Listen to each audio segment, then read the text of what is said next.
যৌথ বাহিনীর অভিযানের কারণে বান্দরবানের রুমা ও থানচির বোমপাড়া এখন জনশূন্য। এরই মধ্যে প্রকাশ পেয়েছে ব্যাংক ডাকাতির ক্লোজ সার্কিট ক্যামেরার ছবি। সেই ছবি দেখে হামলাকারীদের শনাক্তের চেষ্টা করছে আইন শৃঙ্খলা বাহিনী। এদিকে আটক 18 জন নারীসহ মোট 56 জনকে কারাগারে পাঠানোর নির্দেশ দিয়েছে আদালত। জহির রাহানের তথ্য ছবিতে পারভেজ রেজার প্রতিবেদন।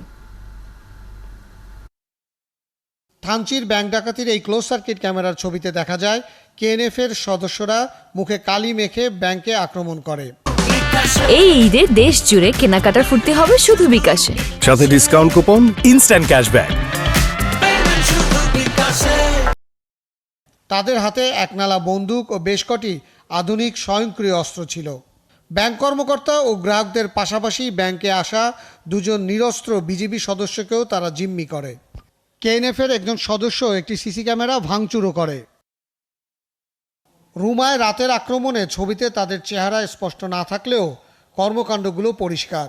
ছবিগুলো বিশ্লেষণ করে দুষ্কৃতিকারীদের শনাক্ত করার চেষ্টা করছে আইনশৃঙ্খলা বাহিনী। গেল দুদিনের অভিযানে বান্দরবনের বম পাড়াগুলো প্রায় জনশূন্য। বম জাতিগোষ্ঠীর নেতা লালরাজ বম জানান, শান্তির জন্য তাদের উদ্যোগ ভেস্তে দিয়েছে কেএনএফ এর উগ্র সদস্যরা। এটা কিন্তু কেএনএর পক্ষ থেকে আলোচনায় যে সমঝোতা স্বাক্ষর বা চুক্তি হইল সেটা লঙ্ঘন, সেটা কিন্তু আমি বলবো না, এটা সবাই বলবে এটা তারা লঙ্ঘন করেছে। আলটিমেটলি এই অবস্থা চলতে থাকলে আরও সংঘাত বা কষ্টগুলো বাড়বে, সেটা খুব স্বাভাবিক।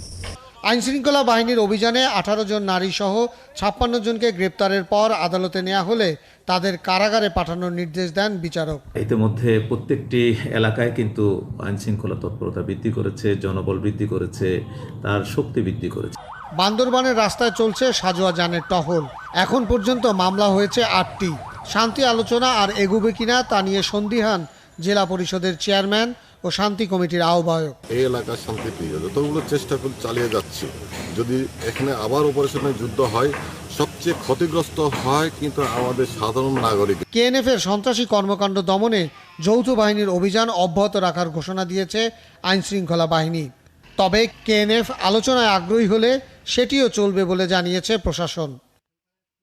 পারভেজ রেজা, 71।